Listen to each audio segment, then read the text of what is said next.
Почитувани граѓани, голем се народен митинг во Битола беше помпезната најава од ВМРО-ДПМНЕ, а реалната слика беше ништо повеќе од мал, оскуден собир на плоштадот Магнолија синоќа во Битола. Дури нивниот лидер Груевски не ги удостои со присуство на почетокот. Дојде при крајот, се обрати и брзо си замина. Се обратија истите луѓе, тие кои ја уништија Битола, кои 12 години газеа по правдата, по моралот и достоинството, сејки меѓучовечка и меѓуетничка омраза, а жнејки само лична корист. Кандидатот за градоначалник на Битола, Зоран Илиовски, со своето минато во политиката е најгрешниот избор на ВМРО-ДПМНЕ воопшто досега. Илиовски, како пратеник во 2014 година, гласаше за донесувањето на буџетите за 2015, потоа за 2016 и за 2017 година.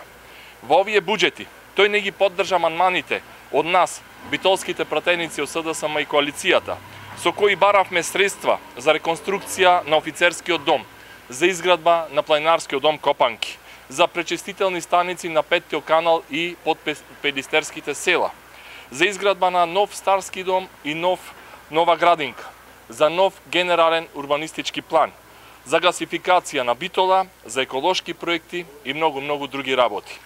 Истовремено, тој поддржа трошење на парите на битолчани за споменици и фонтани во Скопје, за панорамско тркало во Вардар, за рајска градина во Еродром и за многу други проекти штетни по нас граѓаните. Како председател на ОК ВМРО-ДПМНЕ во Битола, во периодот од 2011 до 2016 активно го поддржуваше Владимир Талевски и неговните погубни политики во Битола, со што станува негов сојузник и соучесник во уништувањето на Битола. Како директор на јавното предпријатие Водовод од 2005 до 2014 година имаше обврска да го исполни главното ветување на Талевски и ДПМНЕ, да ги променат сите азбестни водоводни цевки во градот, но тоа не го направи. Единствено што направи е што ја поскапи цената на водата за 115% и да го оштети домашниот буџет на битолчани. Зоран Илиовски, со кое лице стоиш пред граѓаните на Битола? Па уште повторно, упорно ги лажеш.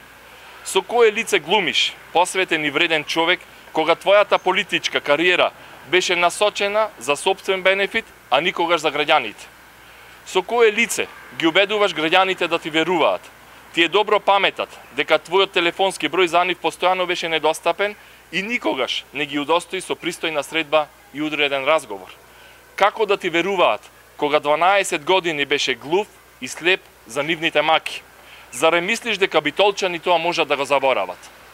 Затоа на 15 октомври битолчани ќе гласаат за подобро на своите семејства, а не за фамилијата на Груевски.